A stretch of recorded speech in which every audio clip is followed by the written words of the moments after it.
మాలల సింహగర్జన సభను చూసి మందకృష్ణ మాదిగ ఓర్వలేకపోతున్నారన్నారు మాల మహిళా చైతన్య వేదిక అధ్యక్షురాలు అంజలి. సభ విజయవంతం కావడంతో ఖైరతాబాద్ తుమ్మల బస్తీలో అభినందన సమావేశం నిర్వహించారు. మాలల సింహగర్జనకు రాష్ట్ర వ్యాప్తంగా ఉన్న మాలలు స్వచ్ఛందంగా తరలి వచ్చారన్నారు. మాలలను చైతన్యం చేసేందుకు ముందుకు వచ్చిన చెన్నూరు ఎమ్మెల్యే వివేక్ కుటుంబంపై అనుచిత వ్యాఖ్యలు చేస్తే ఊరుకోమన్నారు. మరోసారి ఎమ్మెల్యే వివేక్ గురించి తప్పుగా మాట్లాడితే గుణపాఠం చెబుతామని హెచ్చరించారు. మాల మహిళా చైతన్య వేదిక సభ్యులు. మహిళలంతా అది సక్సెస్ఫుల్ గా చేసినందుకు ప్రతి ఒక్కరికి మరీ నేను చెప్తున్నాను. అందరికీ నా కృతజ్ఞతలు.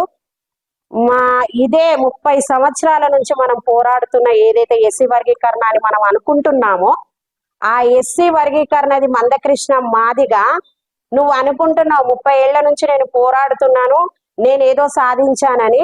మోడీతో కలిసి నువ్వు ఆ పరేడ్ గ్రౌండ్ లో ఏదైతే పబ్లిక్ ని నువ్వు అంత పబ్లిక్ ని గ్యాదర్ చేసి నువ్వు ఏదైతే మీటింగ్ పెట్టినావో ప్రతి ఒక్క పబ్లిక్ నువ్వు డబ్బులు ఇచ్చి రప్పించావు.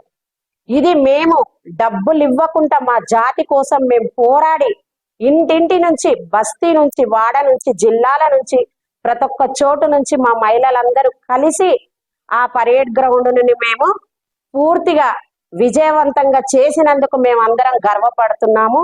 అందరు కూడా పడుకున్న వాళ్ళు కూడా లేచి మనకంటూ మన జాతికి కోసం మనం అందరం వెళ్ళాలని ఒక్క వెంకటస్వామి అన్న వివేకన్న ఏదైతే వెంకటస్వామి గారి కొడుకు వివేకన్న ఏదైతే పిలుపునిచ్చిండో ఒకే పిలుపు మీద ఒకే తాటిగా నిలబడి అందరం వెళ్ళి 1 లక్షల మందిగా వెళ్ళి కూడా సింహ గర్జనను సింహం లాగా సక్సెస్ఫుల్ చేసినామండి. అట్లా చేసిన తర్వాత దీని మీద ఎంతో మంది రోమర్స్ లాగా అనడం ఏందనంటే ఎవరో డబ్బులు ఇచ్చి కొనుక్కోవడము, డబ్బులు ఇచ్చి